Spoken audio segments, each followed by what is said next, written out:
क्या आपको मालूम है मैक्सिमम बिल जो दुकानदार देते हैं, पेट्रोल पंप वाला देता है और आप कहीं भी लाते हैं, वो एक्चुअली इंक का बना हुआ नहीं होता।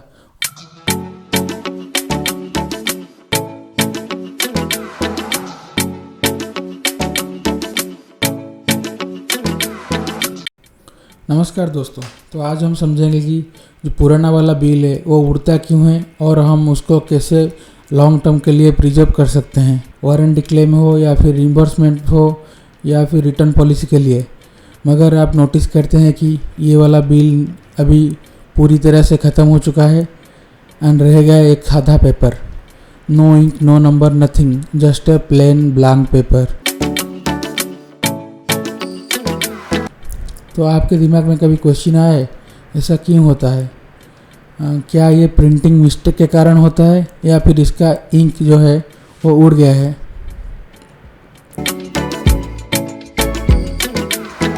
आपका receipt overall the time fade क्यों हो जाता है? उसको जानने से पहले हमको जानना पड़ेगा कि वो एक्चुअली विदाउट इंक प्रिंट कैसे होता है। तो रीज़न नंबर 1,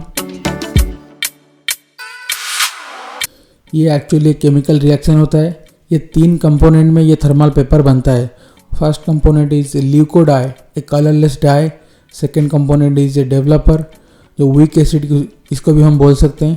थर्ड सेंसिटाइज़र, ये एक्चुअली हेल्प करता है वो हीट को प्रोसेस करने में और प्रिंट करने में। तो ये 3 मेन कंपोनेंट के थ्रू हमारा पेपर में कैसे ब्लैक लेटर्स या फिर ब्लू लेटर्स अपीयर होते हैं, चलिए उस बारे में बात करते हैं। तो पहला स्टेप है हीट एप्लीकेशन। जब कोई प्रिंटर एक पेपर के ऊपर हीट अप्लाई करता है लगभग 150 to 200 डिग्री सेल्सियस, देन वो पेपर का जो फर्स्ट लेयर होगा सेंसिटाइज़र वो एक्चुअली मेल्ट होता है और उसके बाद जो डेवलपर है एंड जो ल्यूको डाई है उसको मिक्स करने में हेल्प होता है। Step number 2, proton transfer reaction. जो यहाँ पे क्या होता है, जो डेवलपर होता है वो एक्चुअली एक proton H plus leuco dye को ट्रांसफ़र करता है एंड ल्यूको डाई का मॉलिकुलर स्ट्रक्चर रीअरेंजमेंट होता है एंड यही मेन रीज़न है कि वो जो सारा लाइट है उसको ऑब्जर्व करता है। उसके बाद स्टेप नंबर 3, तो स्टेप नंबर 3 में इसका एक्चुअली कलर अपीयर होता है। आफ्टर प्रोटोनेशन, ये वाला केमिकल रिएक्शन होने के बाद जो कलरलेस ड्राई है मतलब ल्यूको डाई, वो अपना जो मॉलिकुलर स्ट्रक्चर है वो चेंज करता है फ्रॉम क्लोज्ड मॉलिकुलर फॉर्म मतलब colourless dye to open conjugated form. तो उसमें क्या होता है, जो कलरलेस डाई था वो चेंज हो जाता है डार्क कलर में एंड यही वाला ओपन कंजुगेटेड फॉर्म जो कि डार्क कलर का दिखता है, ये क्या करता है, सारा लाइट अपने तरफ ऑब्जर्व कर लेता है। जहाँ पे कोई भी रिफ्लेक्शन बैक नहीं आएगा तो उस जगह हमको ब्लैक दिखने लगता है। यही है इसके पीछे का मेन रीज़न। तो इतना सारा रिएक्शन होने के बाद भी हमारा पेपर ब्लैंक क्यों दिखता है? क्या एक टेम्पररी रिएक्शन था या फिर परमानेंट रिएक्शन था? तो आपका जानकारी के लिए ये पता होना चाहिए आपको कि ये एक नॉन परमानेंट रिएक्शन था जो कि कभी भी रिवर्सिबल हो सकता है। तो आइए जानते हैं ये रिएक्शन रिवर्सिबल होने का कारण क्या क्या है। ओवर द टाइम ये receipt oxygen, heat and light के साथ रिएक्शन करता है।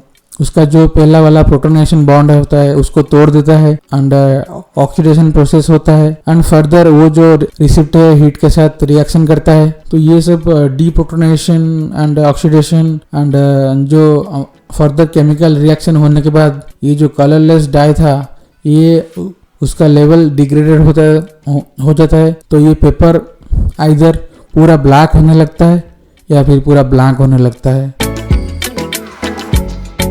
क्योंकि आप लोग जान चुके हैं ये एक थर्मल पेपर है तो ये वाला रिसिप्ट तो उड़ना तय है। तो इसको हम कैसे प्रिजर्व कर सकते हैं फॉर ए लॉन्गर पीरियड? अगर ये रिसिप्ट इतना इम्पोर्टेंट है जो आगे जाके भी आपका काम आ सकता है तो आज से ही, अभी से ही आप उसको एक डार्क और कूल प्लेस में स्टोर करिए, जैसे कि ये हीट और लाइट के साथ रिएक्शन ना कर पाए। और प्लास्टिक की थैली या फिर प्लास्टिक की बैग या फिर आपका जो पैकेट है उसके ये रिसिप्ट को दूर रखिए, क्योंकि प्लास्टिक हीट को ट्रैप करता है और हीट के साथ ये वाला रिसिप्ट रिएक्शन देता है। तो अगर आप ये रिसिप्ट को बाद में यूज़ करना चाहते हैं तो आप एक स्कैन कॉपी और जेरॉक्स कॉपी भी निकाल सकते हैं, या फिर अपना फ़ोन में एक फ़ोटो खींच के उसको ड्राइव में अपलोड कर सकते हैं। ये फर्दर ये जो रिसिप्ट आपका मतलब पूरा ख़त्म हो गया होगा, तभी भी आपके पास एक फ़ोटो कॉपी आपका ड्राइव में पड़ा होगा for the warranty claim, and आपको फर्दर टेंशन नहीं होगा कि आपका रिसिप्ट पूरा ख़त्म हो चुका है।